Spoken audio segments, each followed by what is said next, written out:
In this lesson, we are going to learn how to draw patterns with shaders. All right, now that we know how to use shaders, we know about vertex shader, we know about fragment shader, we need to practice, and we are going to draw using shaders. You will see what I mean by that. Yeah, first, it's because we often need like to draw shapes. Like, I don't know, maybe you want to draw stars, which is something we will do a little later. Maybe you want to draw circles. Maybe you want to do like a light lens in a Michael Bay's movie style. Maybe you want to draw waves or stuff like that. It can be to see those patterns. Maybe you want to see, I don't know, a light. It's for the inside of a particle, something like that. And the light can, I don't know, rotate, stuff like that, and combine different colors, which can look great. All right. But it can also be to move the vertices. Like if you want, I don't know, let's say a sea, a water with waves doing stuff like that, you kind of need to draw the waves, but with black and white, and use this value in order then to move the vertices. We are going to do that also later. Anyway, we need to learn how to draw things.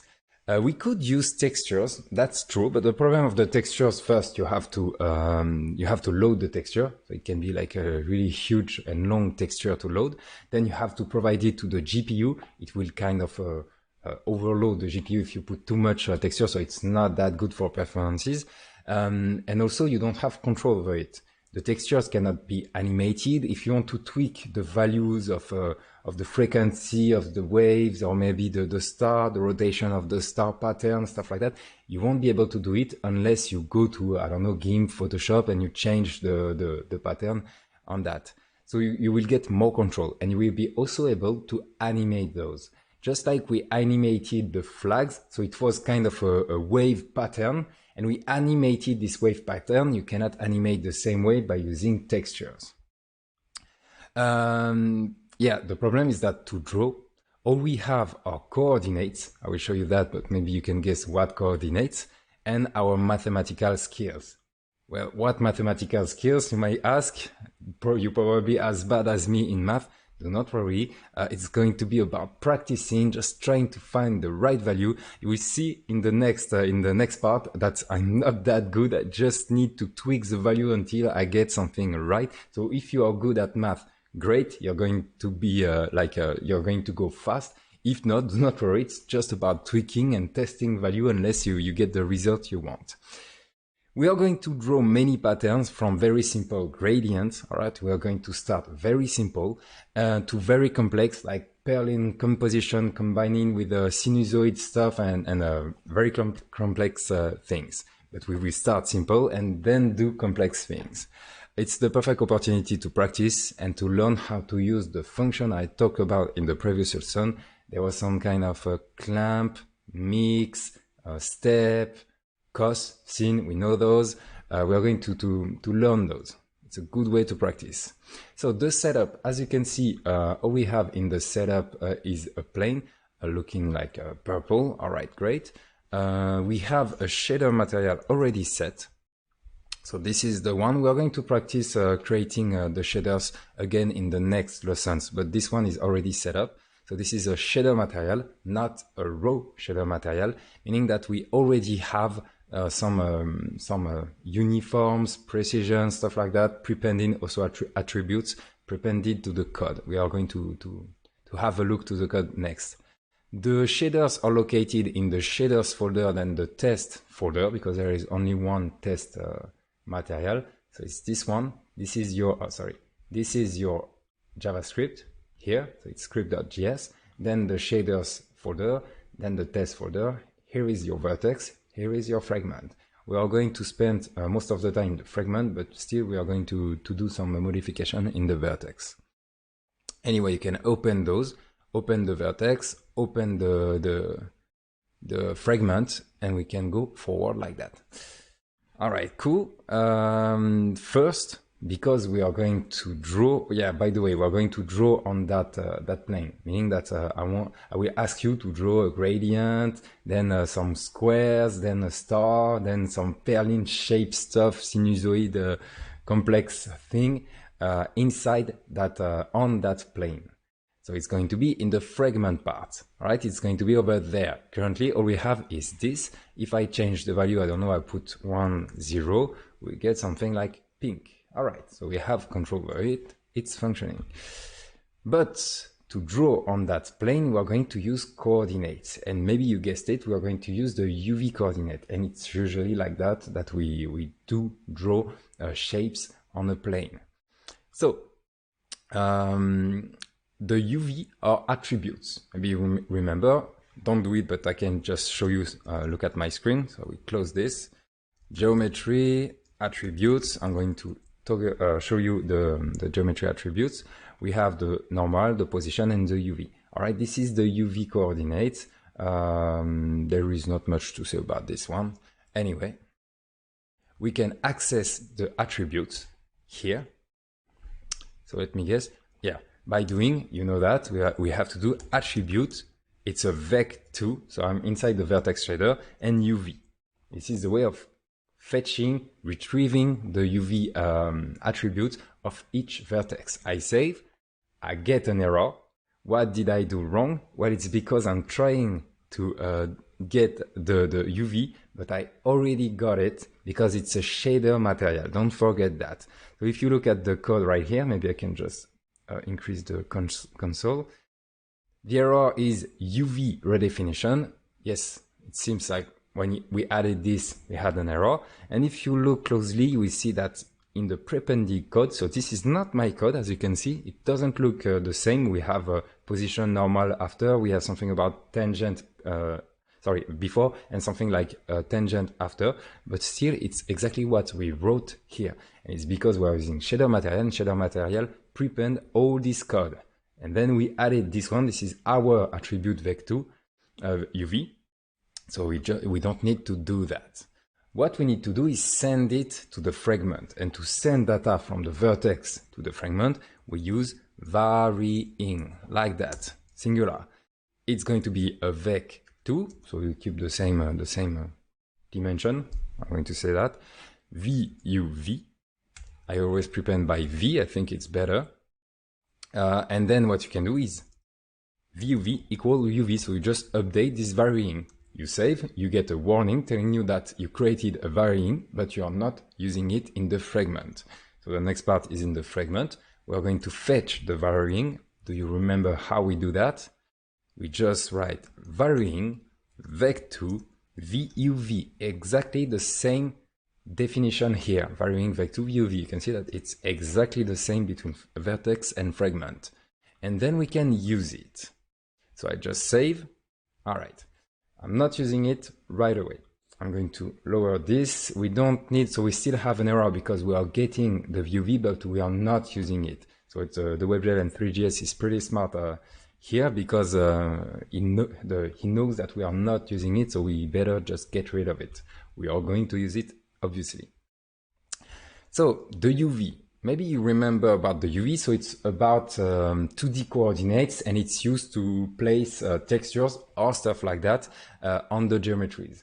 Here we are not going to use the UV just to place a texture, just like we did with the flag, you know, with we put a flag textures on a plane. This is the common use of UV, but right now what we are going to do is use those coordinates just to be able to draw. Those coordinates, by default for a plane, it can be different if you create your own geometry, I don't know, with C4D, with Blender, 3ds Max, stuff like that. You can do whatever you want with the UV. But the default UV of 3ds plane is going to be on the, so it's X and Y. So X is horizontal, Y is vertical. And we are going to have 0.0. On the right, it's going to be 1.0. And at the middle, the X is going to be 0.5. All right, that's all. There's no surprise. Maybe you already understood that. And for the Y, it's exactly the same. We got 0.0, and here we get 1.0. And when we are at the top right corner of the plane, it's going to be well 1.0 and 1.0. All right, I'm not going to write this one, but it's works like that. Those are the default UV coordinates of a default plane where we didn't change anything. So this is the X, this is the Y. Great. And this is all we have to draw things on this plane. We're going to use those coordinates to create shapes. We are going to draw circles. We are going to draw gradients, like grids, like random values, something that look really like natural. You will see how. And we will go step by step. I'm bad at this. You will see that maybe the first one I'm going to be okay, but you will see at a point I will struggle. And you will probably struggle, maybe not. I hope not, but it's perfectly normal. And you will see the process of just trying to understand and to find the right value. The idea is that I provide you a pattern. So this is the first pattern. And then what you have to do is get this result here. Maybe you can just follow me, just watch the video and do on the same time. But my recommendation now is to try on your own to get this pattern, to get this result. I want this on this. You can do it. It's better for practicing. So just pause the video when you see the pattern, try 1 minute or two, and then maybe you got it. Congratulations, maybe not, and we do it together. It's all about practicing.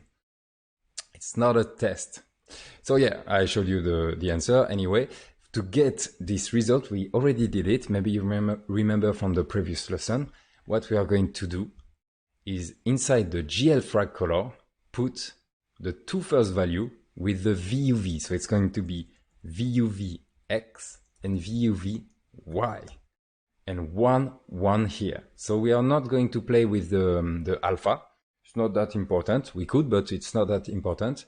But we are going to play with the RGB, or you can say X, Y, Z. To get this result, we put the last one, so the B at 1, and then we use the VUV_X and the VUV_Y at the X and the Y. We save, and we get this result. So it's exactly the same. This is the exercise you're going to do. By the way, there is a more simpler way of writing this. Instead of providing each value, you can do just VUV, like that. Because it's a vector 2, the first two values of the vec4 is going to be X and Y of the VUV. And we get the same result. All right, this was the first pattern. If you didn't got this one, it's okay. Maybe you forgot how we did it in the previous lesson. No worry.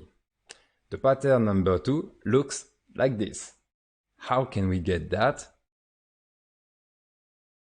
You pause. I'm not going to do a pause like that when I'm talking, so you have to pause quickly. The idea is that I'm going to change the blue part to 0, and we get something like this. All right? And this is kind of a famous pattern too. When people are testing the UVs, they get this kind of color. So maybe you saw it in, I don't know, video games, tests, engine, 3D engine, stuff like that. Game engine, sorry, I meant. And what I like a lot is by putting 0.5 here. I don't know why I really like this color. It's a mix between the two previous. So it was 1 before, then it was 0. I put 0.5. I really like this color. Anyway. So this was the second pattern. We have a lot to see. And it can go pretty fast. At least the first one, it will go pretty fast. The next pattern is going to be that. And we are going to do some changes right after this pattern. So how do we get this one? Pause the video, try, and then follow me on that. It looks like it's only black and white. To get black and white, we need the same value. I don't know, let's put 0.5, 0.5, 0.5. It's kind of a grayscale. All right, this is the way of getting a grayscale value.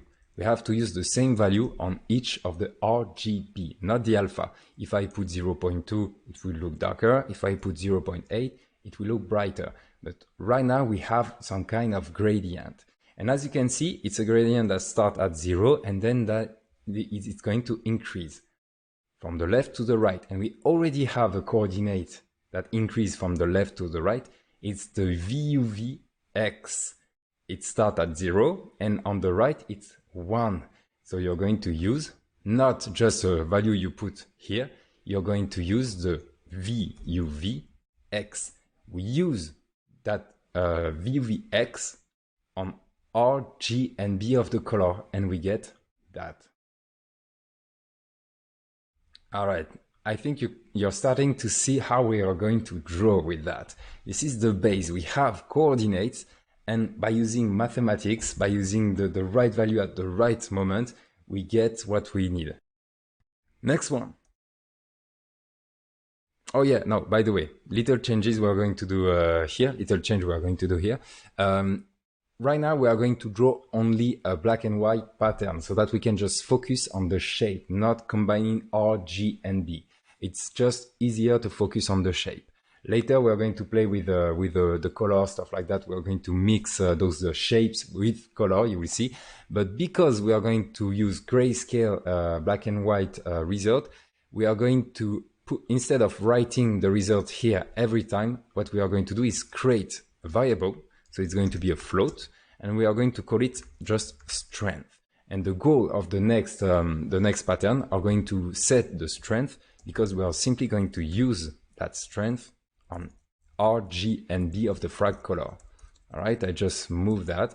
We are doing exactly the same thing. It's just that now we are going to focus on the strength here. So what I also recommend is to start saving those. I'm going to use a pattern. It was number 3, something like that. Yeah, was it? Yeah, it was the number 3. And keep this because it might get useful later. It will get useful later. So save those, and this way, if you want to get back to a pattern you did, you can, because you will just have to uncomment it. All right, and then we send the result to it. So it's exactly the same thing. It's just that now we are using a variable. Do that. Pattern number 4. Can you do that? No surprise here. What you need to do, so duplicate it. I might forget to duplicate. Comment the previous one and call this one 4. All right. And how do we get a gradient that starts like that and then that goes up? We replace x by y. Like this, and we get this gradient. Or it's just the gradient, but on the y like that, because it's going like up. The value starts at 0 and then goes up. That's all. No surprise. I don't know if we are going to use the drawings a lot. Maybe when we are going to start like sinusoid, rotation, stuff like that. Anyway, yeah, that's the result. Pattern number 5. Well, that was quick. Let's hope this one is easy too. All right, how do we get this? Go ahead, pause the video, try. Now I'll show you the result. We want to start at 1 and then go down. Well, it's the VUV. So it's 1 minus VUV. So we do 1 minus VUV. And I did a mistake here. I forgot 1.0. So it starts at 1, and then because VUV y is going to increase, well, this value is going to decrease. We save, and we get the opposite. So it's a gradient starting from the top. It's 1 minus the VUV. Next one, pattern 6. Oops. Number 6. How do we get this one? It looks like it jumps much faster to the value. All right. Actually, it starts black at the bottom. So maybe it's not 1 minus something. It's more like the previous one we had here, because yeah, it's black at the bottom. But as you can see, in just few pixels, it's already 1, and then it stays white. Actually, maybe it's more than white here, more than 1 here. Maybe it's 0, 1, 2, 3, 4, 5, 6, 7, 8, 9, 10 maybe. I don't know. Well, what you can do is simply multiply the VUV by, I don't know, maybe 10. Let me see. Yeah, it looks like it. Maybe it was 6, maybe it was 15, I don't know. To me, I think it was 10. We are going to check that. But anyway, the value starts at 0, but goes up faster because we multiplied it. Let me check. Yes, it was 10. All right. And now we are talking. Pattern number 7. I hope it's this one. Yeah. Look at this one. Things are getting harder. As you can see, it starts the same way. So it goes from 0 to 1, just like we had 0 to 1 here. So it's I think we have the right base. So this might be the start of the pattern number 7. But then it restarts at 0, and then goes up again, and then it restarts at 0 and then goes up again. And we already saw that. When you want a value to goes up and once it reaches a limit, it starts again, and it starts again, and it starts again. It's like having like a value that goes, well, I'm going to draw like to the right, but it's not exact. So it goes up, up, up, up, and once it reaches 1, it restarts, and you do like that, and you do like that, and you do like that. And the great thing would be to be able to control how far it can go. And maybe it's 1.5, and whoop, it restarted, up, it restarted, and it restarted. And we can start to draw those kind of patterns. It's a modulo. We need to use modulo, just like I told you about the modulo. I don't know which lesson it was, but we go to a value and then restart at 0 and go to the value. To use the modulo, you cannot use this percentage. You have to use a function. So it's the mod function. We do mod. We provide the value that is going to increment, and then the limit. All right, this is the way I see modulo. If you look at the definition of modulo, it's going to be different, but this is the way I always use modulo. It's kind of reaching a limit and going back to 0 once this limit is reached. I save, and here you go. I know we have a huge aliasing, but it's not the problem here. We are not going to fix the aliasing. If you are using a display with a higher pixel ratio, you probably don't have aliasing. All right. So this was a new one, but now you know about modulo, and we are probably going to use it a lot. Oh, that's the next step. Here, maybe you can see that it's kind of the same repetition, like, 1, 2, 3, 4, 5, 6, there is 10, 1, 2, 3, 4, 5, 6, 7, 8, 9, 10. All right, we are probably going to use the same one. So I duplicate this, I call it 8. And the idea here is it's like we have a limit. Like if the values is below 0, we stay at 0, else we want 1. Can we do if in GLSL? I don't know. Let's try. If, so duplicate the pattern, is the 8th. If strength inferior to 0.5, I don't know, let's try just like in JavaScript, maybe, equals 0.0. Else, strength equal 1. Maybe, finger crossed, it did work. Great. So we can use if. Don't use if. I know it's tempting, but conditions are bad for performances. Conditions like that are bad for performances. If you don't have a choice, do it. If you have a choice, avoid doing it. And we are going to do another solution. It's just better for performances. Try to avoid doing if, else, stuff like that. But let's talk about it again. Can you remove those curly brackets?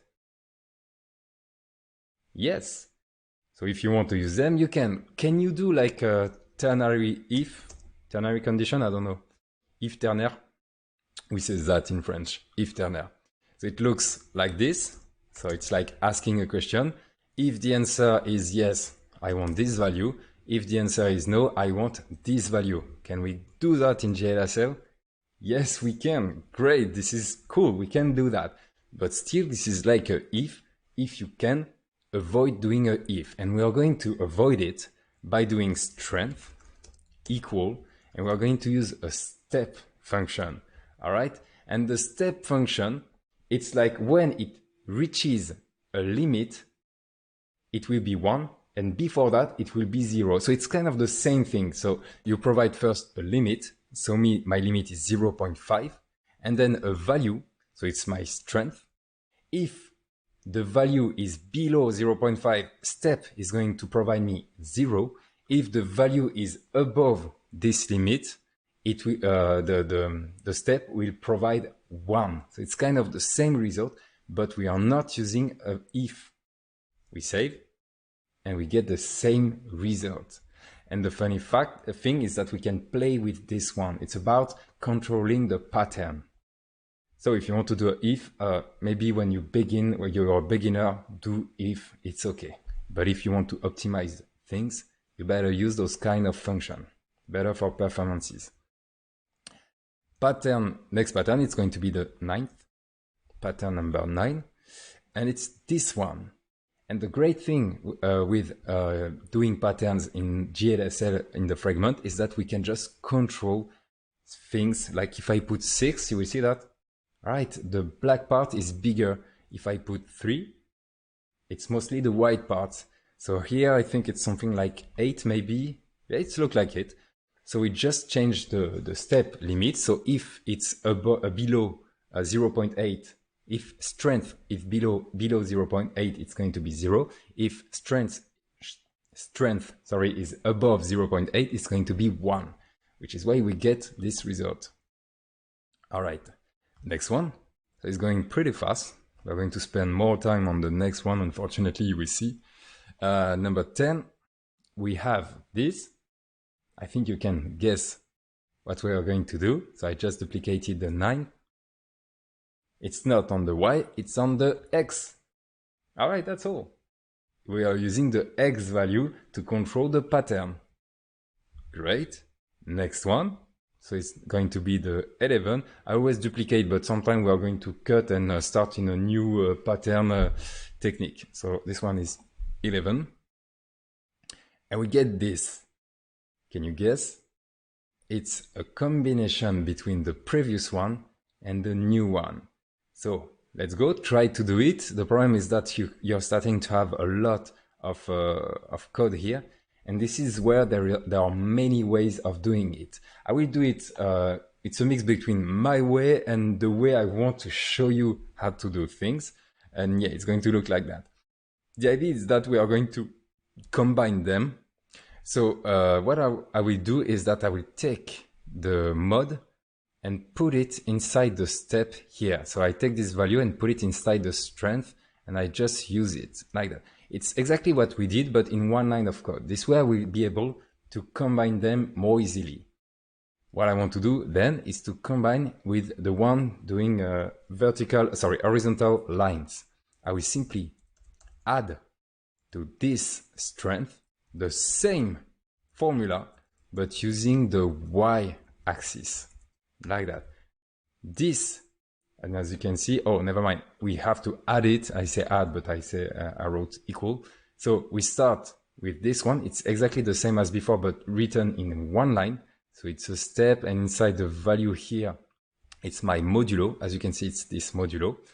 And then I add, so I can do plus equal, the same formula, but with on the y-axis, and we get this result. So we can start to commenting, and maybe you can do like a plasma shield that the player cannot go through or something like that. And later you will see that you will be able to animate it, make the thing do a strange like deformation. Well, that's for later. Anyway, next pattern. Let's see what we got here. And this is where you start just to try things. We get this. How can we get this? I can give you a hint. You just have to change one thing, one character. It's going to be this one. Instead of adding the vertical to the horizontal, or maybe it's the opposite anyway, we are going to multiply them. Multiply, and as you can see, we get this. So I show you the previous one, where the line cross, we multiply, we can only see them where the line cross, because we are multiplying them. Next one. 13. Yeah, it's over there. Maybe it's from the same base. Yeah, it looks like this.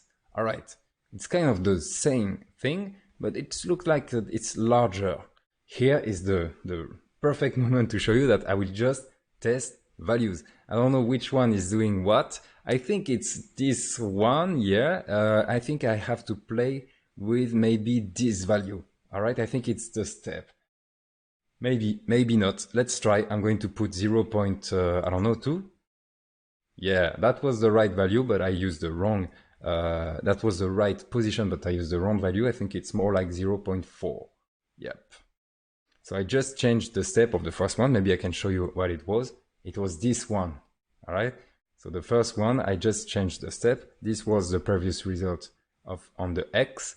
And I said, no, now it's going to be like that. So it's bigger. And then I multiply with the previous one, which is the same, like that. Okay, cool. Let's duplicate it. And now it's going to be kind of a mess. You will see why. It's the number 14 and it's that. All right. What can we do here to get this result? It looks like it's a mix between this and the same thing on the other axis. How can we get this result? Well, this is the moment where you better use new variables. And we are going to draw the bar on an X. So the bar, let's say the X bars, and then the Y bars, and then combine the result. All right. This is the general strength. It's like we did a draw bars. So maybe we can call this one, instead of strength, we are going to call it bar X. All right. Because we are drawing bars on the X, and then we are going to focus on drawing the bars on the Y. And finally, we are going to merge them. So rename the strength bar X. What you can do, just to make sure that everything is working still, you can do like strength equal bar X, like that. It's a new one, so I have to do float strength because strength didn't exist before. So, all right, we get the same result. It's just that the drawing the X bar, we put it inside a bar X, maybe bars X. Anyway, I think I put bar singular.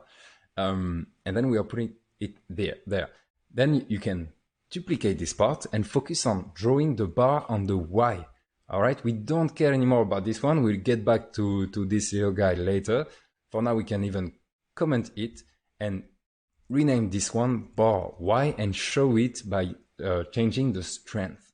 Look at this, we get the same result. Now, what we need is to draw the bar more vertically. All right, we want to draw the vertical bar, and then we will combine them with the horizontal bars. What we can do here is 4 and 8. Maybe, I don't know. Yeah, it did work.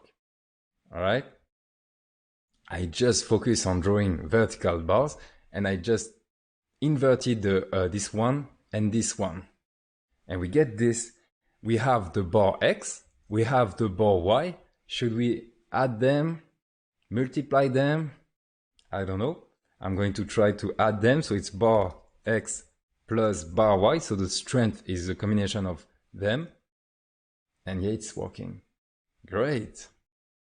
It's kind of long. Actually, there are better ways of drawing those patterns. I know, but I want to capitalize on what we did before and improve to show you that usually a complex pattern, it's just a combination of small steps that give you the final pattern. And yeah, you can draw this in very different ways. And you can try, by the way. So let's continue. Maybe it's kind of the same pattern. Yeah, it's this one. Instead of drawing those kind of arrows or corners, something like that, we are going to draw like plus, big plus signs. What can we do here? Well, I'll let you try to guess this one.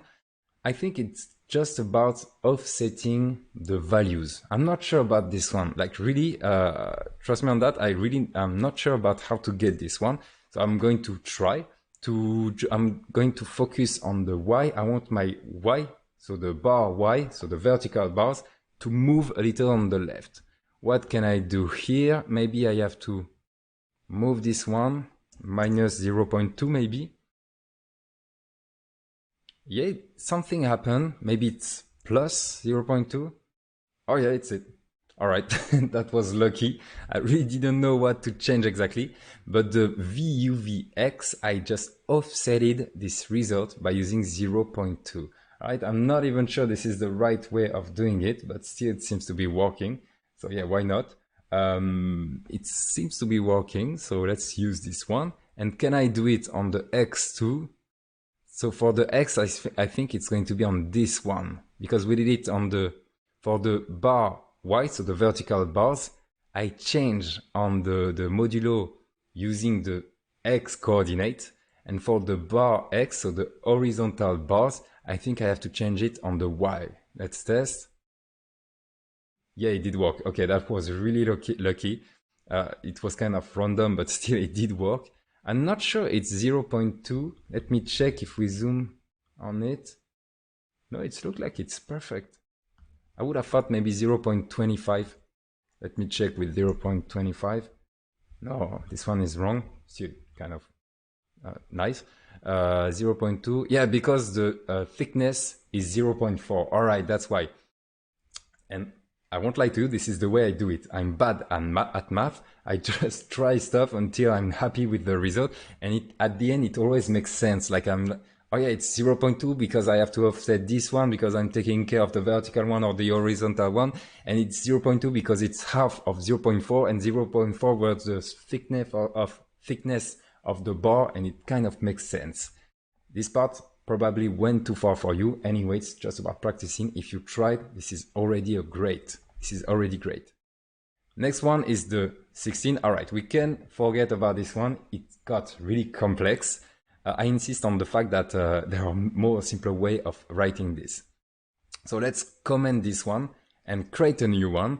And it's kind of a gradient. It looks like the first gradient we had. So let's do the first gradient. It was strength equal VUVX. All right.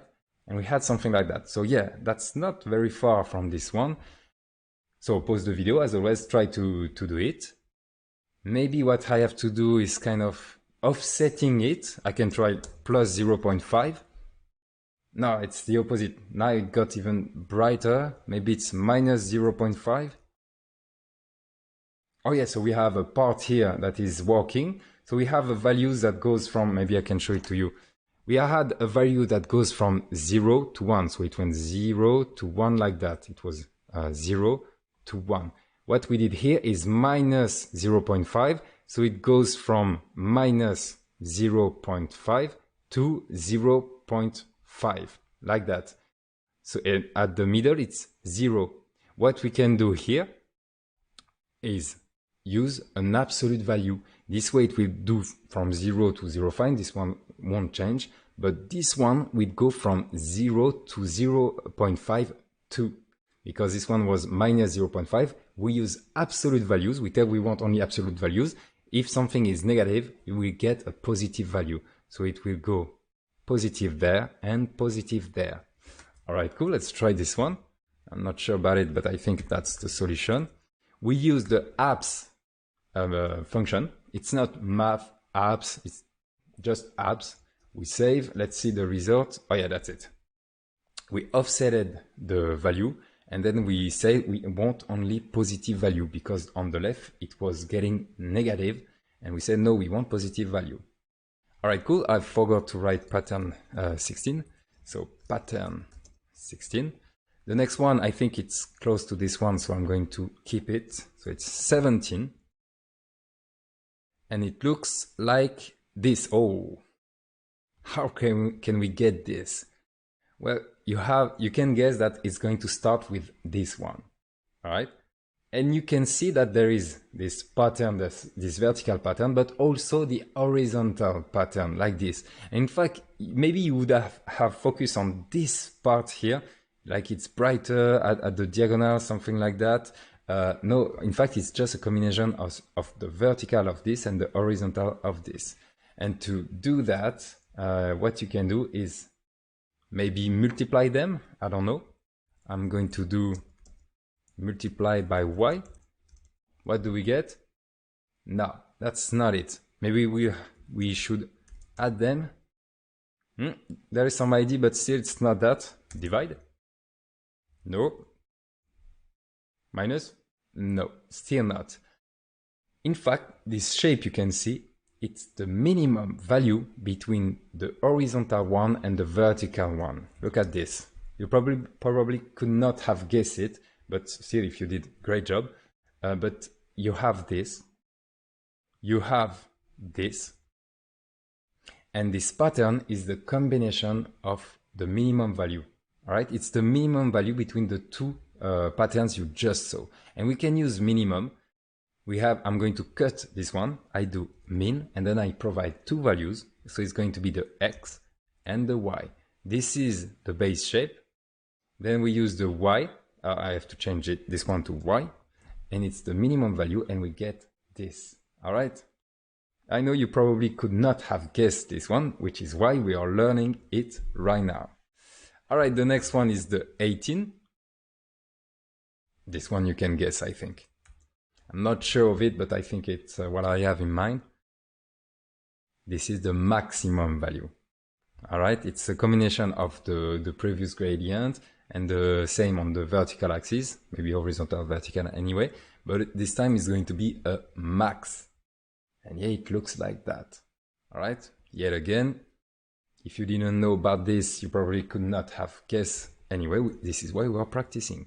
So let's comment this one and let's go to the 19.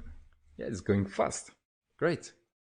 Pattern 19. Oh, that looks completely different. Maybe we should get rid of this one. No, because there is kind of something here. As you can see, it's like a square.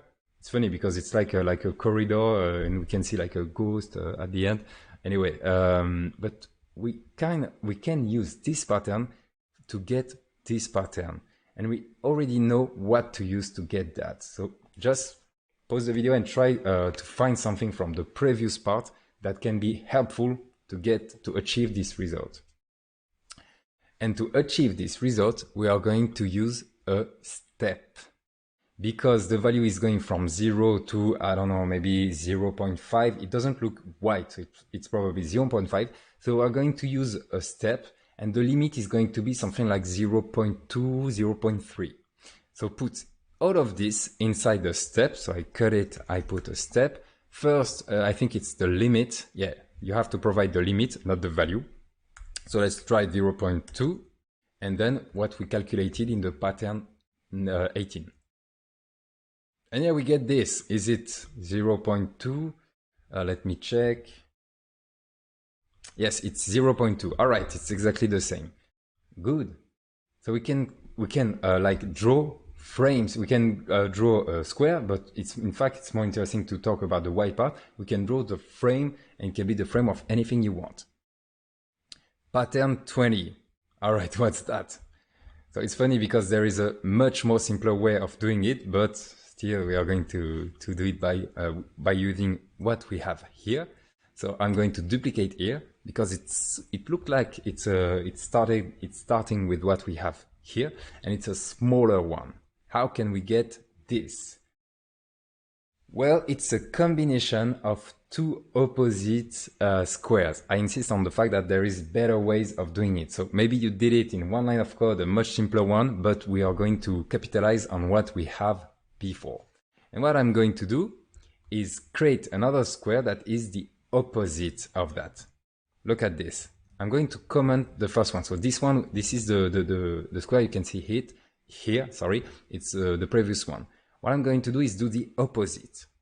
I do 1.0 minus the step, because the step return something. It's 0 or 1. If you do 1 minus the step, it's going to be the opposite. So it's going to be 1 or 0.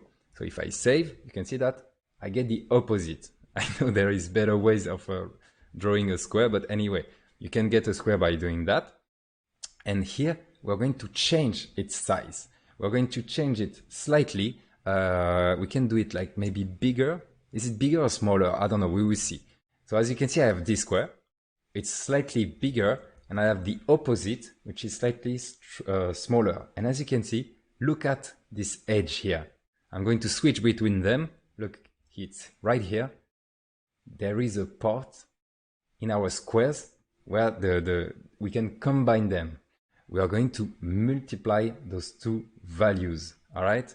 What you can do is do, I don't know, maybe square 1, then square 2, and the strength is going to be the first one multiplied by the second one, like this. And we get it. All right, we multiplied those. I can show you again. This is the first one. All right, this is the second one. All right, and we have like a union between them, an intersection between them that should be the final pattern. So to get this, we have to multiply them. I think I did slightly different from the lesson here, so be careful with that. Not sure.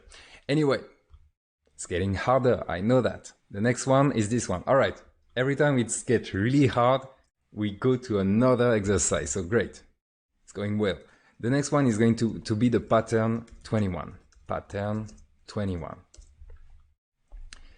We get this. So it looks like the first, how do we say, the first gradient we had. So let's get back the first gradient. So it was float strength equal VUV dot X, like that. But now it looks like a low quality gradient because we have some kinds of steps. How can we get that? It's not that easy. To get that, we need kind of rounding to maybe there is something like 10 of them. 1, 2, 3, 4, 5, 6, 7, 8, 9, 10. Yeah, there is 10 of them. It's like rounding to the first decimal. It's kind of that. To get these results, we can use round, but round will simply round the value. So we provide a value and we give you 1 or 2, and as you can see, it's not working because if the value were before 0.5, we got 0, and if it's above 0.5, we got 1. What we need to do here to get more precision is that we are going to multiply it by 10. So now it's 0, 1, 2, 3, 4, 5, 6, 7, 8, 9, 10. It just goes too fast. What you can do now, you cannot see it, but trust me, there is a part here. It's 0. Maybe I can just add some. Look, I will do plus 0.1. No, maybe more, 0.5. Yeah, you can see that there is a slight part here. What we can do here is divide it by 10. And we get this. Oh wait, there is a slight problem. Let me check why. Why do we get this? Oh yeah, it's because it's not round. My bad, it was floor. Floor will round to the bottom values. Like if it's 0.8, it's going to be 0. If it's 0.9, it's going to be 0. And if it's 1, it's going to be 1. And if it's 1.2, it's going to be 1. All right, this one was a little harder. We crank the value up so that it goes from 0 to 10. Then we applied a floor, which is a round to the bottom value. And then we divide it again by 10. So we get again a value from 0 to 1. Okay, great. The next one, it's going to look like that. It's kind of the same thing, but combined with the y, so a y gradient. So we are going to start from the 21, and we are going to combine it. And can you guess if it's like mean, max, plus? Well, actually, I think it's just strength multiplied by the 1 on the y. Not sure of that. Yeah, it is. Great. So it was a 22, looking great. We can continue. 23, let me check what it is. Oh yeah. I don't know what you're seeing in the video with the compression, but right now it's just like the old TV, you know, the very old Catholic TV where we could see like a just like in horror movies. How can we get this result? Actually, there is a problem here. What we need here is kind of a math random. We don't have math random in GLSL. Yeah, that's a problem. So there is no native random value. So this one is, we are not going to use the previous pattern. So you can put anything here. So UVX, and we are going to change that anyway. So yeah, there is no native random function in GLSL. Random doesn't exist in GLSL. Actually, random is not, never existed even with using a CPU JavaScript. It's kind of a pseudo random, but still it looks random. But right now we need some random thing inside the GLSL.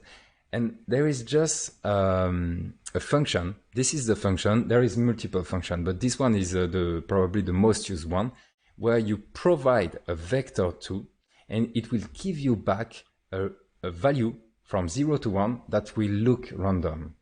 It's not, but the value is so unpredictable that it will look random. All right. The funny thing is that you will always get the same value. If you provide, I don't know, 0.5, 0.5, you we'll always get the same value. But anyway, let's use this one. So it's a perfect opportunity because we can just add a new function to our code. So take the function, I put inside the link, you have the links, but also inside the lesson. You can just write it again. And if you want to learn more, well, you have the book of shader. We talk about the book of shader, and we will have like an explanation on how it's working and how to use it. And the function is over here. All right, it's this one. If you want to go to the website and take the function, it's this one. I just changed the line breaks and stuff like that.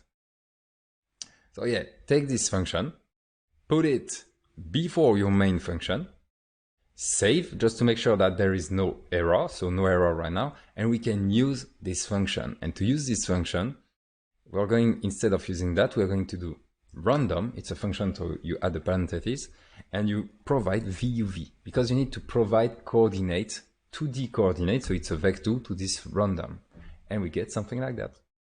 All right, looking great. If you move the camera, you will see that it's a mess, but anyway, we get the result we wanted. So yeah, this is what we did.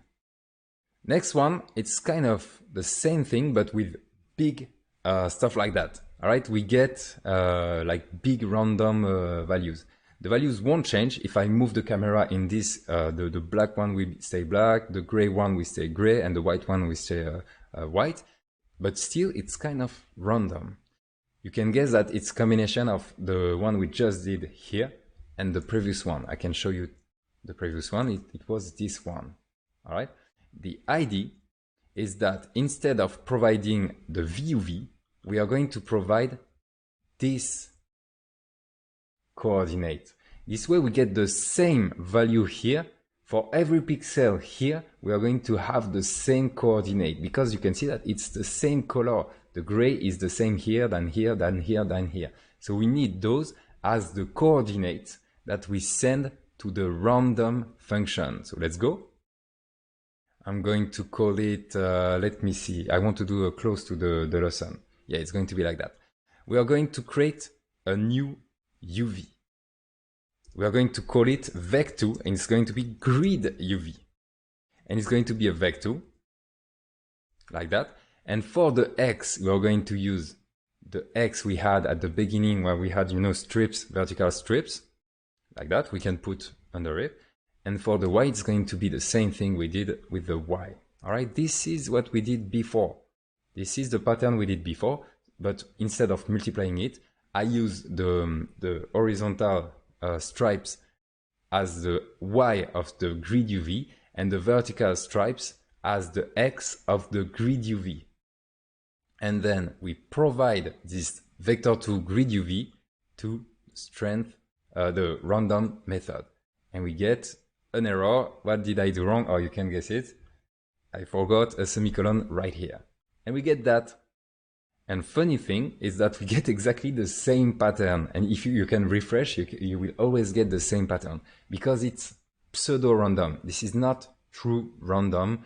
If you refresh, because we provide the same coordinates, we get a random value, but always the same random value. All right, great. Let's continue. And it will look like this. All right, this one is the same, but it's kind of being offsetted. The idea is that we're going to offset the grid UV and we're going to offset on the Y depending on the X, or is it the opposite? On the X depending on the Y. I think you can do both. No, I don't think you can do both.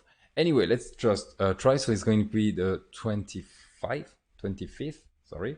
So yeah, we can get this one.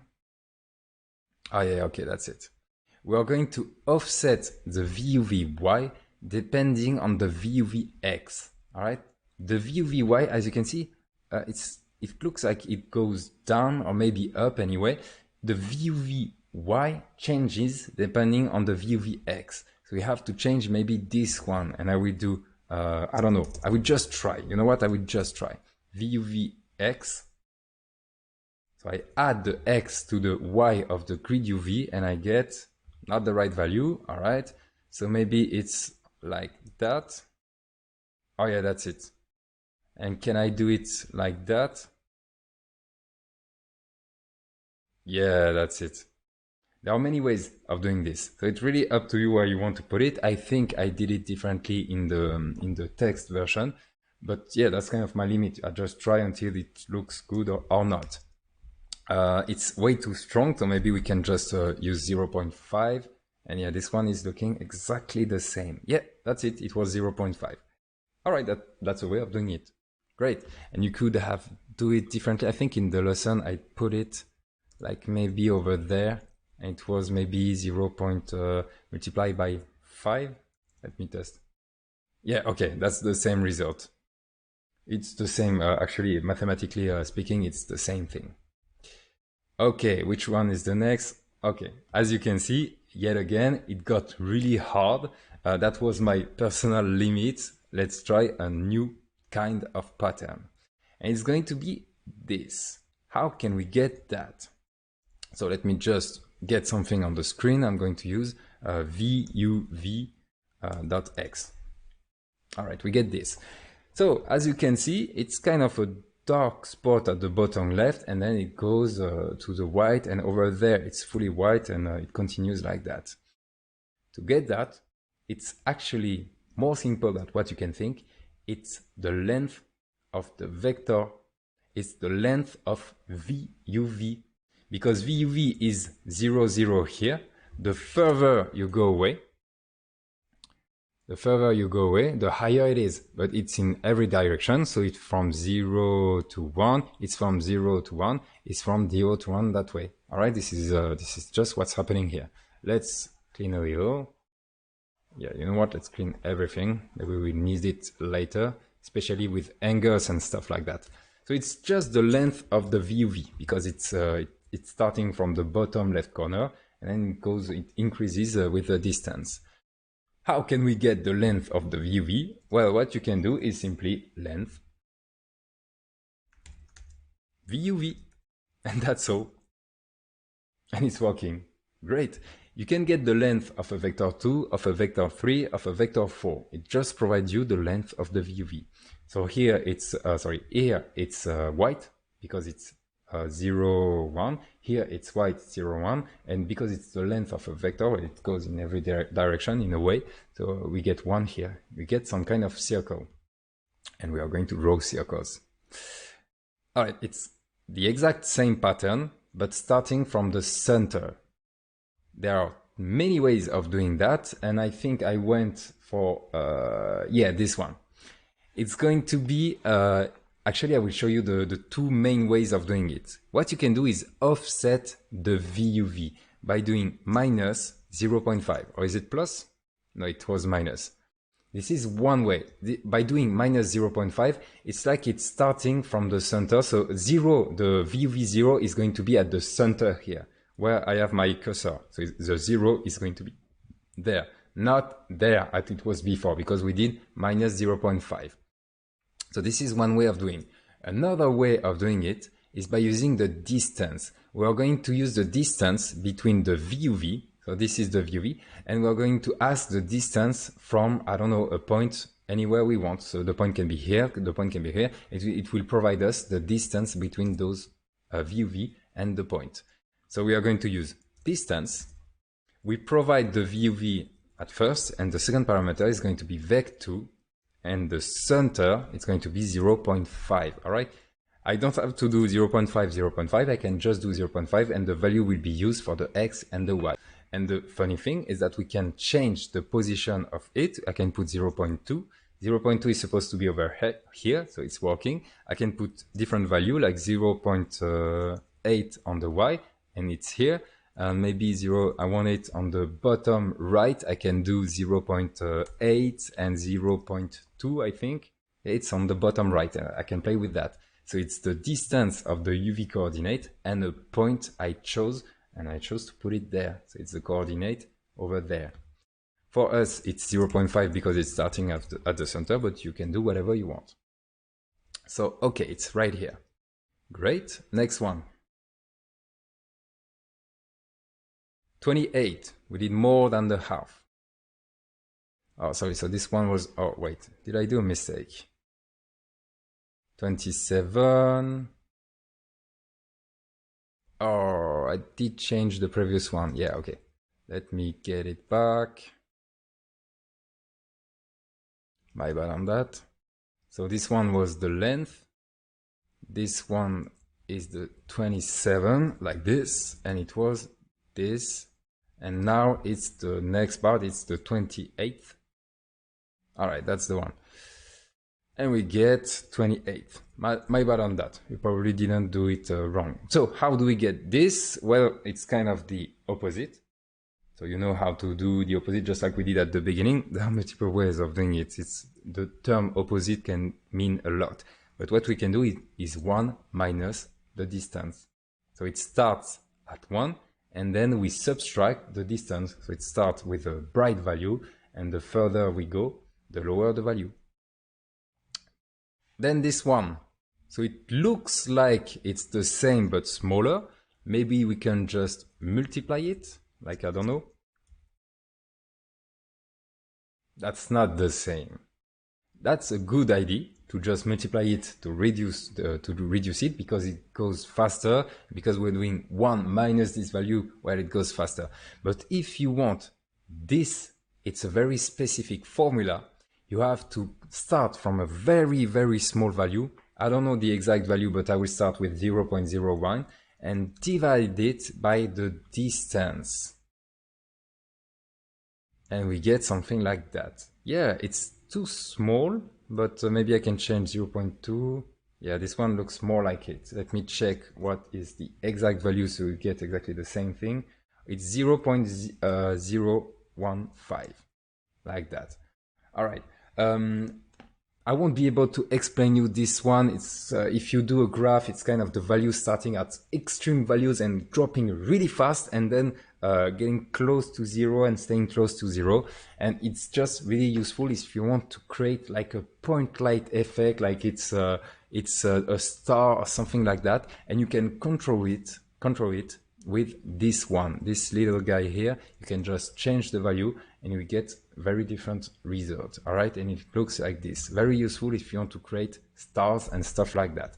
Be careful, our plane is that big and we are just using a small value, and the other problem is that here it's not 0. Remember the point? Maybe I can just slightly increase the value. No, I won't be able to do it. I can try. Let me test. Plus 0. Yeah, you can see that. So I just crank the value up everywhere by adding 0.25 so that you can see the limit of the plane. But the problem is here, the value were not 0. All right, when you use this formula to get this light point effect, you never reaches 0. All right, so if I remove this plus 0.25, here it's not 0. And it can be a problem, like in some situation, you might see the edges of your plane or stuff like that. Anyway, that was a new thing. 13, it's kind of the same one, but stretch. And this is one of the parts where I don't know what I'm doing. I think we have to play with the VUV. Maybe we have to multiply it by a smaller value. Let me test.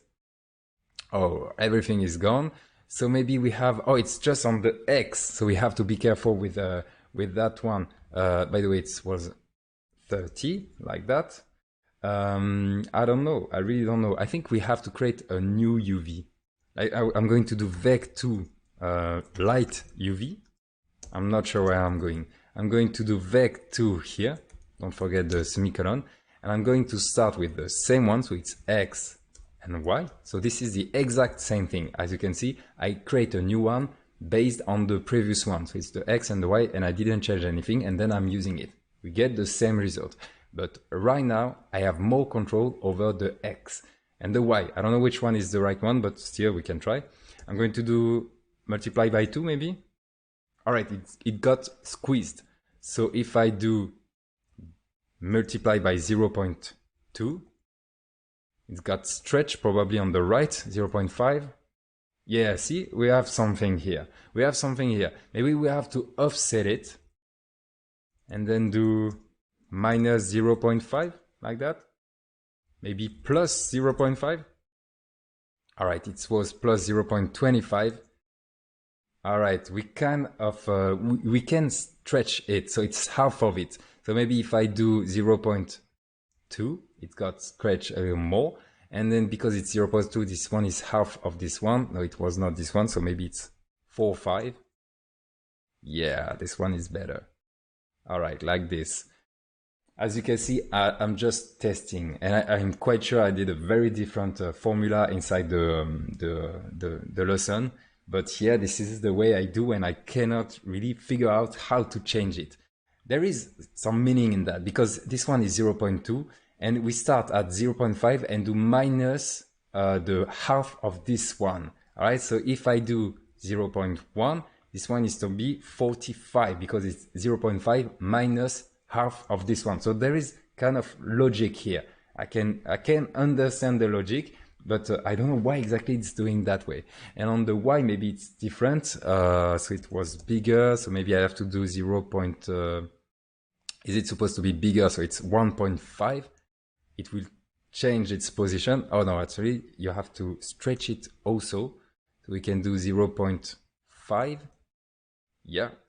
Plus 0.25, I think this one was right. Yeah, and now we have the same result. I just tested value until I got this one.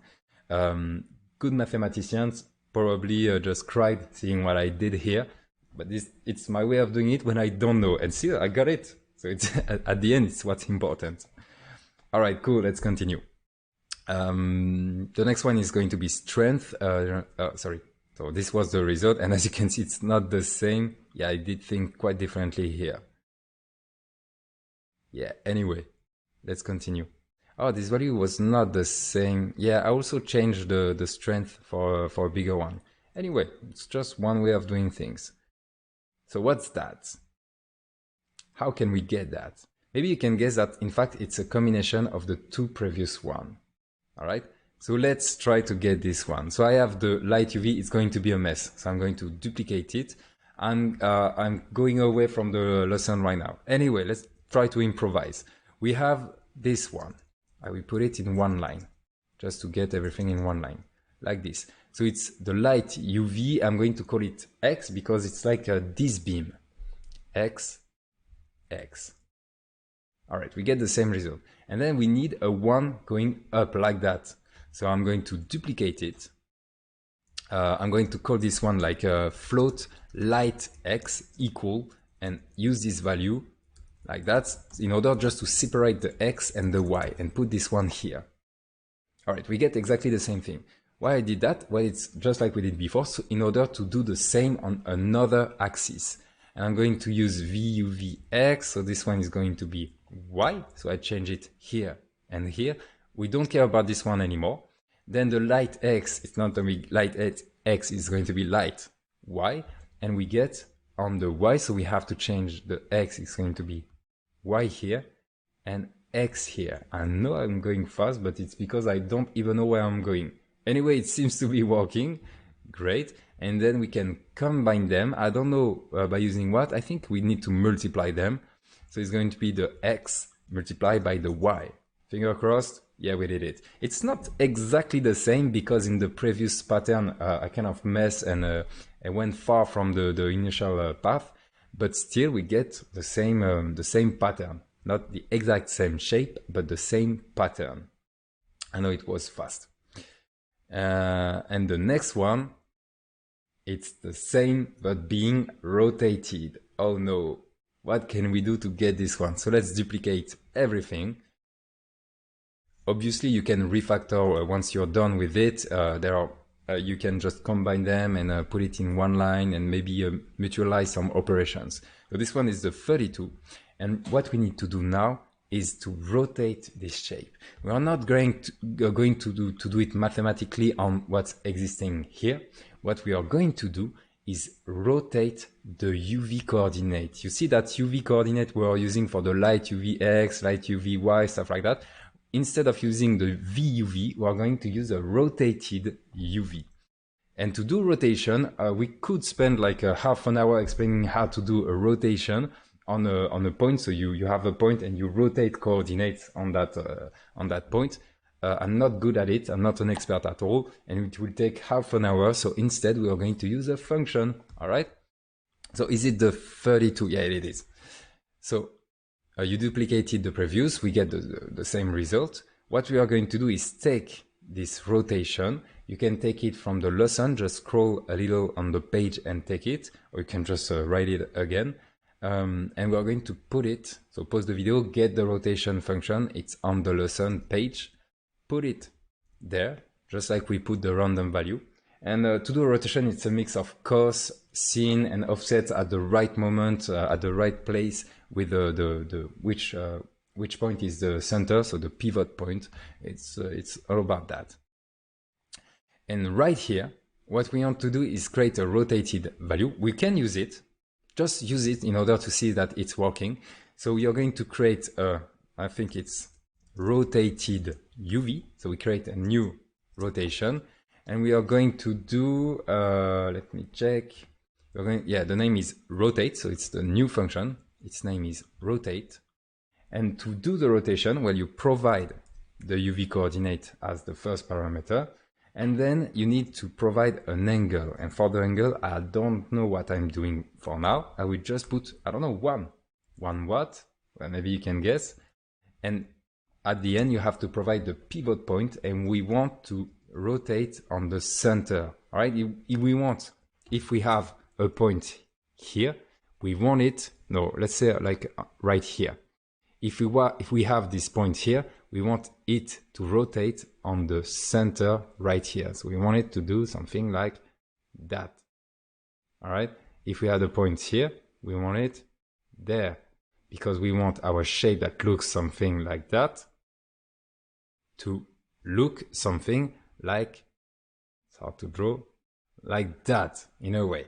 So we have to rotate just slightly like this. I don't know about the rotation exactly, but I know where is the pivot point. It's 0.5 and 0.5. So let's go. I can provide as the third argument vec2 0.5. All right, it didn't work. Yes, because I rotated the UV, but I'm not using this rotated UV. So you have to replace every occurrence of VUV by rotated UV. And it seems to be working, but I provide 1 as the angle. What if I provide, I don't know, 0.5? What do we get? All right, looking better. Maybe I can just try to guess it, 0.8. Okay, I like this one. Yes, we just eyeball it and say, all right, that's cool.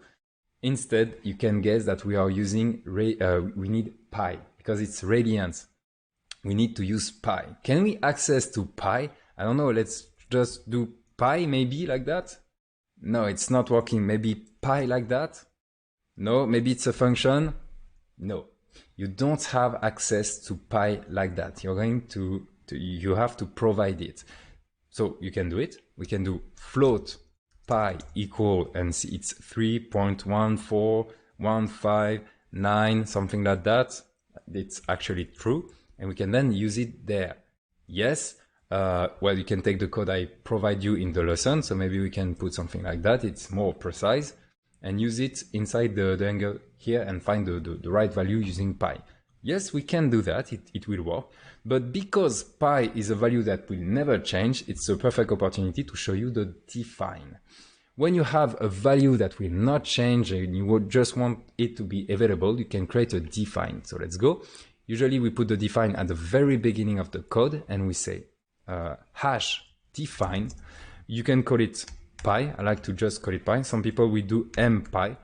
You can put pi in lowercase, but anyway, we usually use uppercase for constant, for defines, so that we can see them more clearly when you're using them in the code, and we are not tempted to change it. And to provide the value, well, you just write it. No equal or stuff like that. You just provide the value. Yet again, just scroll on the code, on the lesson, to get the exact value. So we save.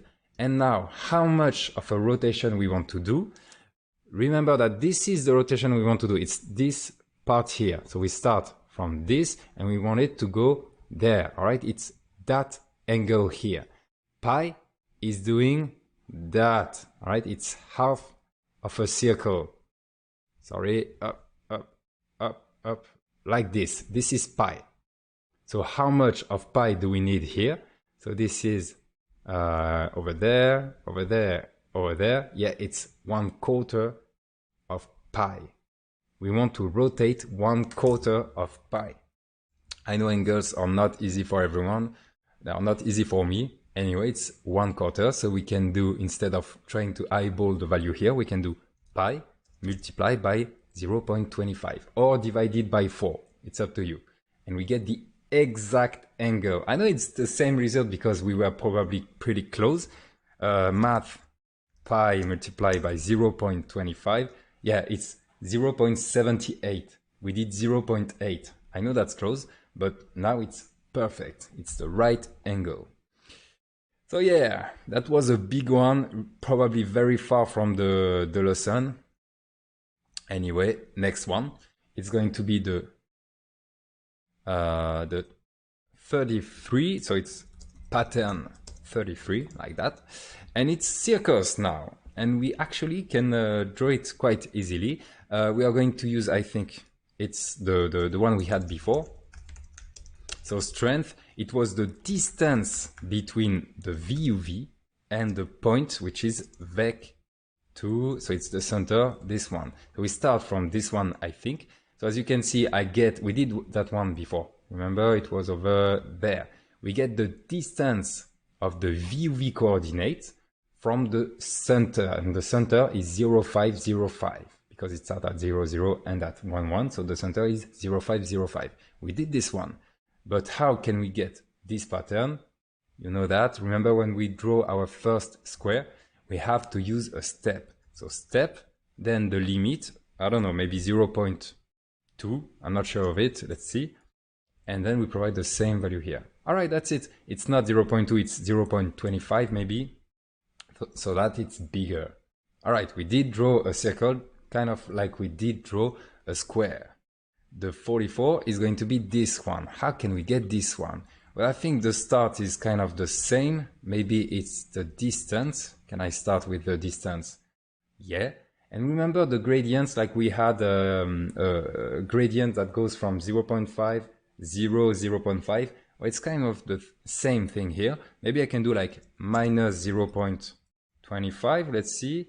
Yeah, it's going far pretty quick. Maybe it's 25. Yeah. And because this part here is getting really like below 0, what we can use is apps like that.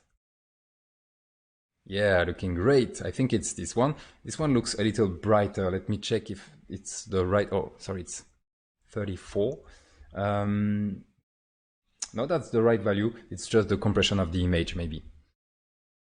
Next one, we're going to draw this circle.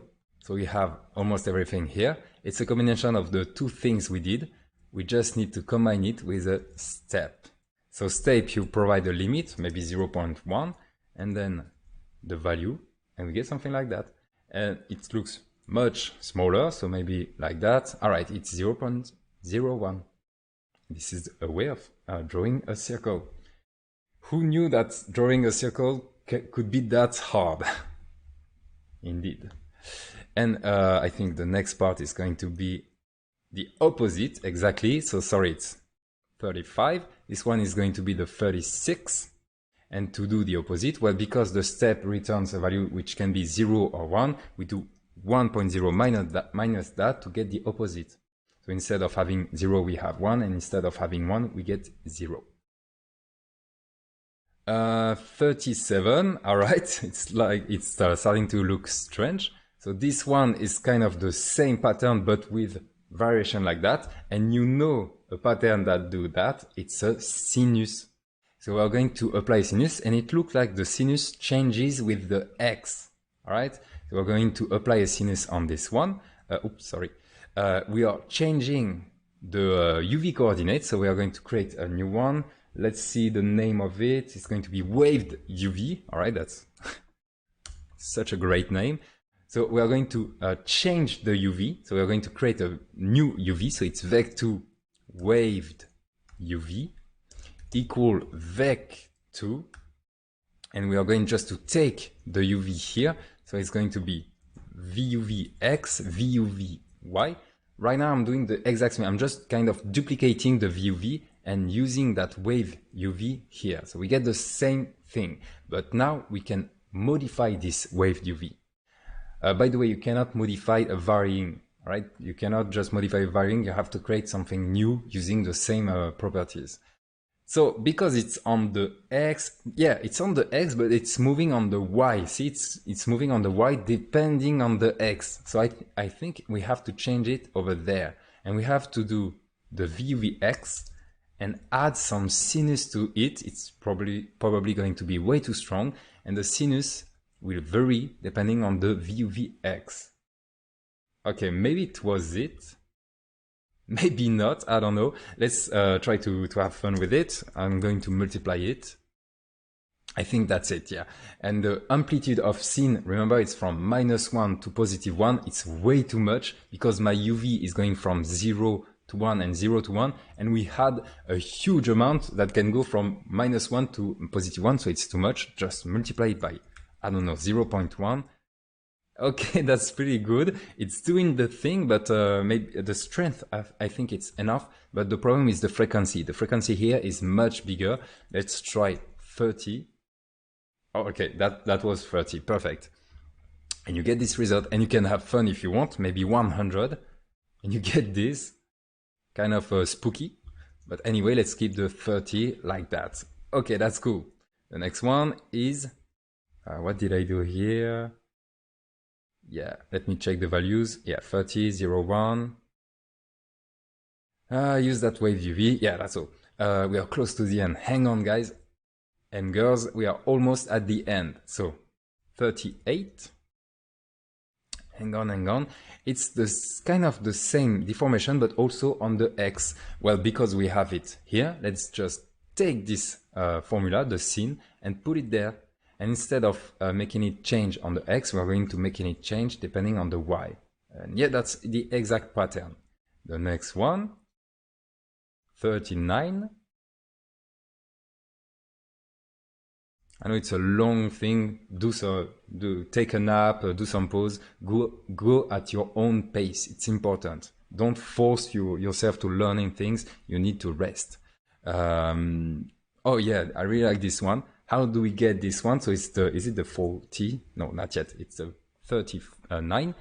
I think it's just a matter of like cranking this value up. Let me test. Yeah, that's it. So it's not 300.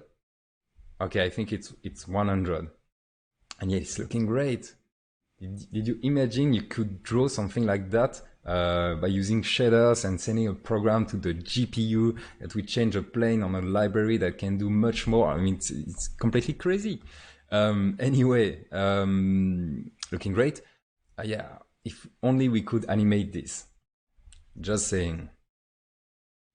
40, it's the 10 last. We are almost there. I think it's going to be funnier. Oh no, it's about angles. It's not that funny, for me at least, because I'm bad at mathematics and I hate angles. So how do we get this? Well, this is actually just an angle. So I kind of spoiled you on this one. If I get, let's just get something on the screen. VUVX, we get this. All right. To get this, it's kind of an angle. It's an angle of a vector 2. All right. So we have the vector that is doing, let me just clear this. Like that. We have our X doing like that. We have 1 doing like that. What you can see here, it's just that angle like that. All right. It goes from zeros and then plus something, plus something, plus something. And I don't know, maybe it's 1 over there. Yeah, I think it's over there exactly. So this one is going to be 1. So it's just an angle. We need this angle. It's the angle of the VUV, and to get the angle of how do you say, of a vector, you can use a tan. All right. So float angle equal a tan. As always, there is documentation, stuff like that. So just check the links. I provide you some documentation before, some links to glossary, stuff like that. Just check them. And we're going to use the VUV.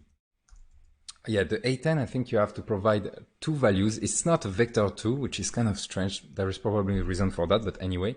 So we provide 2 values, the VUVX and VUVY, and you will see that we will simply get the angle. And instead of showing the VUVX, we provide this angle. We just want to see this angle. And yeah, that's it. That's the angle. it's kind of strange that we get 1 here. So no, it starts at the top. Actually, I'm totally wrong on what I was showing you here. So the orange one is wrong. In fact, we get here is this angle, right? The angle starting from the top and then falling on the side. Sorry for the previous drawing. Anyway, we got this. As you can see, I'm really bad at angles, but still we got this one. And then we kind of get the same, but starting from the center. And I think what you have to do here is just offset those. Am I right with that? I'm not sure. Yeah, that's it. Instead of getting the angle starting from the center, so this was 0, 0, so I'm going to use red. So this was 0, 0. We just do minus 0.5, so now it's the angle starting from here, and we get this angle here. And it goes from 0 to 1 quite quick, it seems, because yeah, we get 0 and 1 really fast. But now we want to have 0 here and 1 when we do a full circle. And this is the part where I just try value until I get the wrong one, the right one. Oh, sorry. So this one, I did it again. I forgot to duplicate. My bad. So this is the one we did here, like that. Let me check. It's not too bad if you don't saved it. So yeah, it was, no, the 40 was this, and the 41 was this. Okay, let me just check the 40 that I didn't broke it. Yeah, that was the 40. So this is the 42. So we start from the same value and we want something that goes from 0 to 1. All right, and right now all we have is this.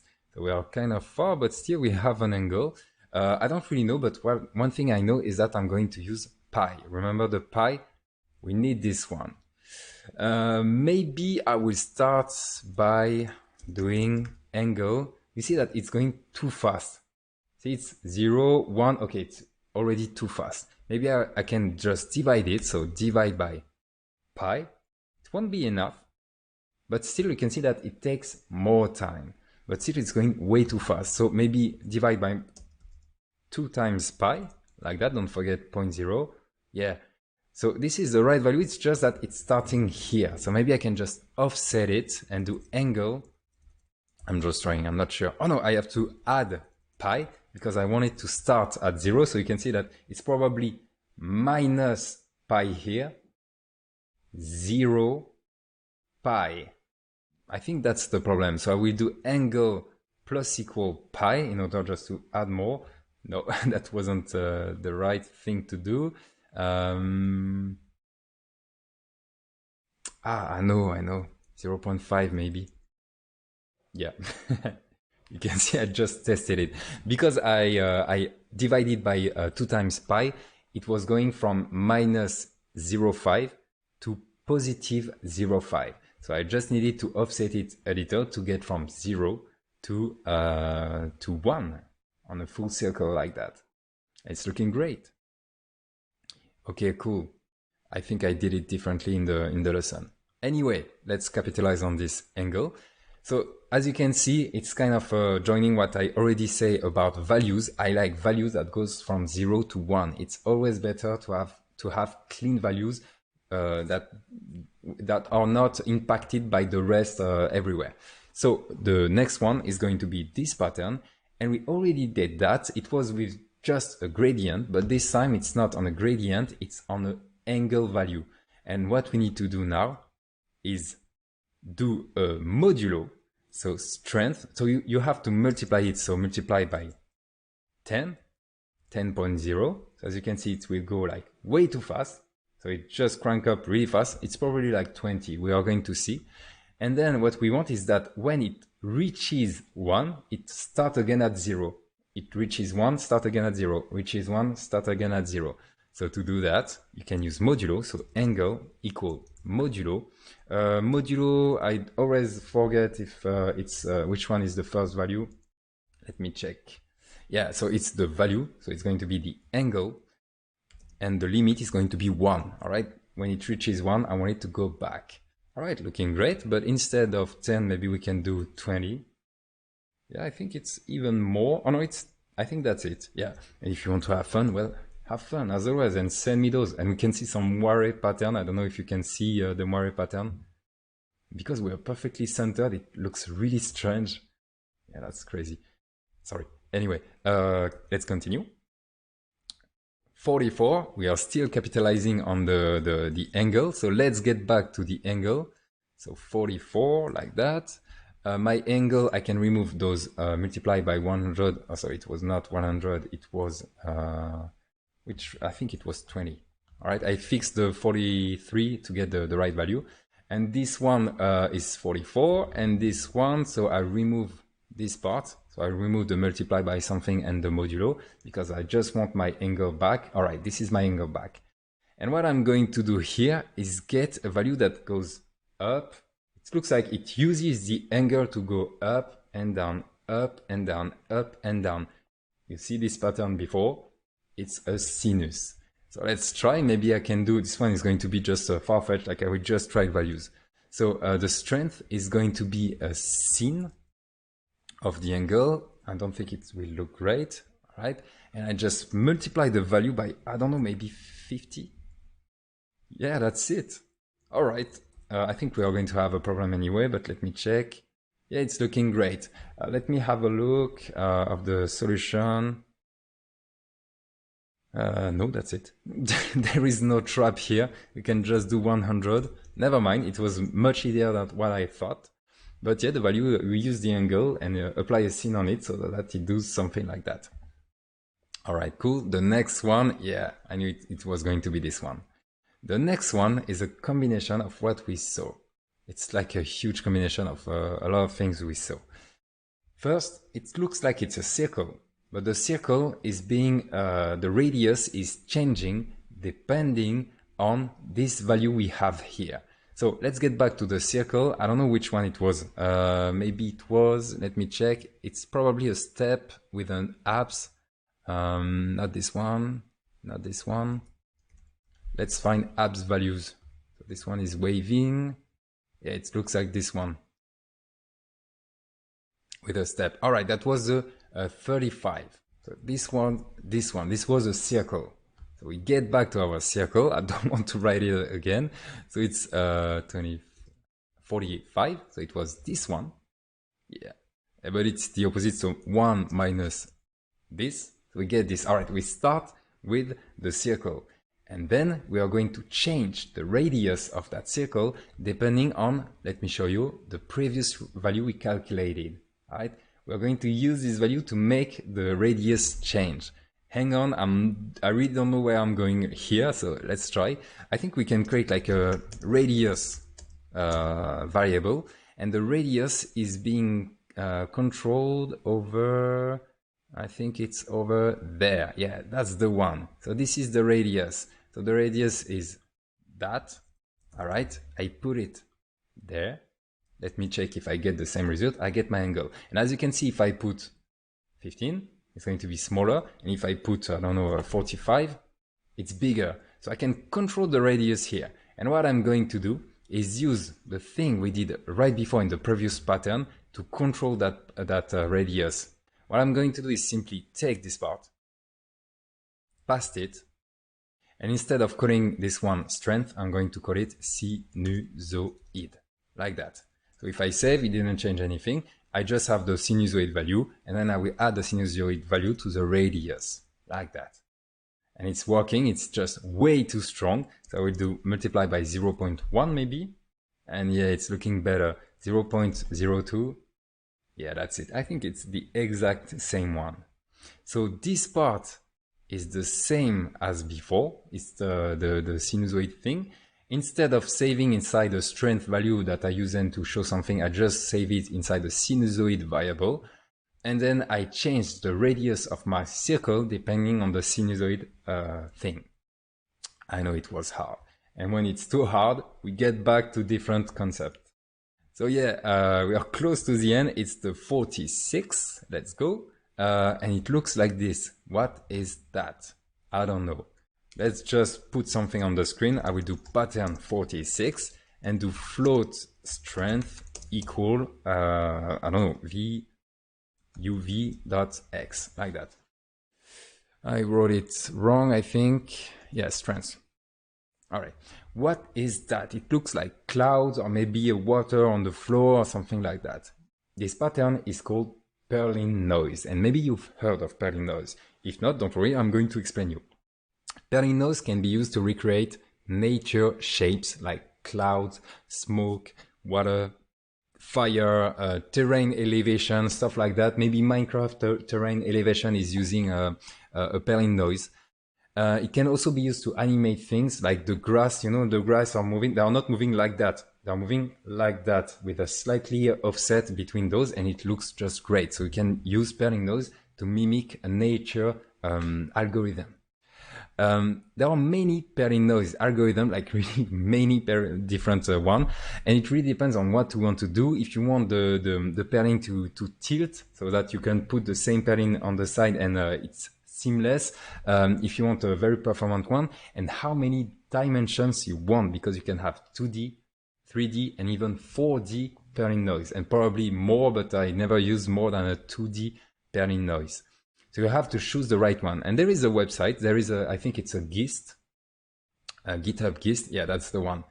With a lot of them. Yet again, just click on the link in the links panel and you have many purling noise. Maybe not all of them, I don't know, but still you have many purling noise in here. Be careful, some of those code won't work. There is just few mistakes at very specific position, but we're going to fix that. We're going to use the classic purling noise by Stefan Gustafsson. Sorry if I said it wrong. So this is the one, classic purling noise, classic purling 2D noise by Stefan Gustafsson.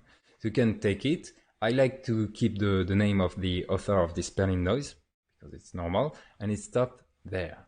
So this is the code. So you can go to the website and take the classic purling noise by Stefan Gustafsson. And you're going to put it in your code at the beginning, like that. And this is where things like GLSLify can be really useful. Remember, at the end of the previous lesson, I talked about GLSLify, so that we don't have so many functions at the beginning of our code. It's kind of a mess, and this is a small purling function. All right, we're going to use bigger functions later in another lesson. So yeah, it can be useful. If you save, you get an error. But why? We just added the function. We didn't even use that function. So if I remove this, it's working. If I add this code, it's not working. Well, it's what I told you. Some of those functions just don't work. You have to provide other things. And it's because this function is using another function over there. Yeah, it's the permute function. I don't know what a permute is, but anyway, I know that it's missing. And I provided you this function. Just scroll on the code to get it. I just found it on the same GIST. There is a permute somewhere else. I don't know where, but yeah, there is one here. I don't know if it's the same dimensions, but anyway, you just provide it. Oh yeah, that's the one. You save, and now it's working. We are not using the cnoise function, so it's a noise that a function that will create our purling noise, but still we have access to it. And to use it, it's simple. Great, we like when it's simple. So it's the 46, yeah. And you just need to use the cnoise function. The name might differ depending on the one you took, but the one we took is cnoise, and you just provide 2D coordinates. So for us, it's going to be VUV, like that. And we get something like a big stain here. And it's just a matter of frequency. Multiply by 10 and you will get this, and you get always the same result. And we can do so much with those purling noise. I've been using it everywhere. It's just great to create randomness, clouds, stuff like that, like the reflection on the water when you're under the water looking at the sand. You have some shapes doing stuff. You can do so much with purling noise. So yeah, let's capitalize on this one. We're going to go for the 47. It's almost the end. You did it. I don't know how many of those you did. If you did, I don't know, maybe 10 of them on your own, it's already so great. It's a great job, and maybe you're good at math and you're good at this exercise and you did all of them and you even find better solution than mine, and this is even better. Great for you. It's all about practicing. What you did here is practice, and this is the right thing to do. To get this result, maybe you can guess, we are going to use a step. The step, you have to provide first, I think it's the limit. I always got this one wrong, but I think it's the limit, and then the value. And yeah, as you can see, I said 0 because the Perlin, the one we use, goes from minus something to positive something. And actually, it's not minus 1 to positive 1. It can be more, it can be less. The Perlin noise is kind of chaotic. You can have values that goes above what you expected, and it can mess with your code. But anyway, it's kind of chaotic. I'm not going to explain Perlin noise, but it's great subject. I could be talking about Perlin noise and the different algorithm for hours, but let's focus on the pattern. And we did so much patterns today in this lesson that we need to go to move forward. All right, this one is looking great too. I'm not sure on how to get this one. Let me check. I think we can start from the C noise again. It looked like this, and maybe we use an apps on it. I don't know. Yes, but it's the opposite. As you can see, I have the same pattern. So when the value dropped below 0, because we use apps, now it's above 1, and we get this thing. And then we can do minus something like that, maybe. Yeah, it's looking exactly the same. I got lucky on this one.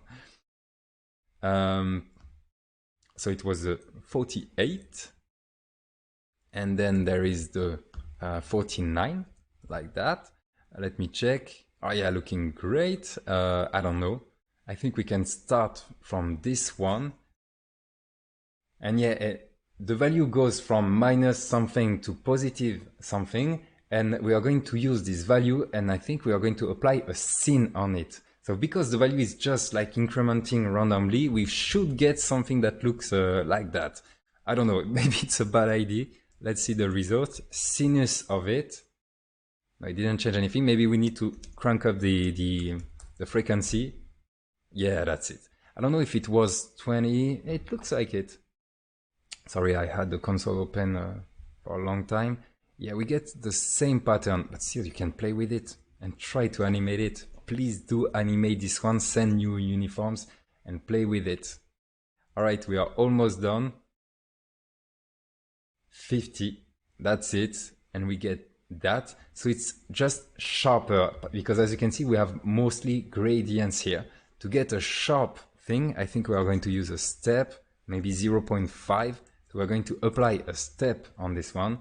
And yeah, that's it. And we can play with the step to get a more precise thing, like 0.2. Now it was more, so 0.8, even more, 0.9 maybe. Yeah, that's it. Looking great. So now it's sharp. Sorry. See, you have a distinct between the black and white, so yeah, it's just sharp. Looking great. And you can play with everything. You can play with the frequency of the Perlin, and we get these kind of shapes. That's cool.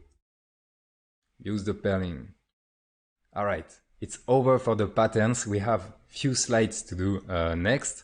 Remember the VUV color, the VUV gradient we had at the beginning?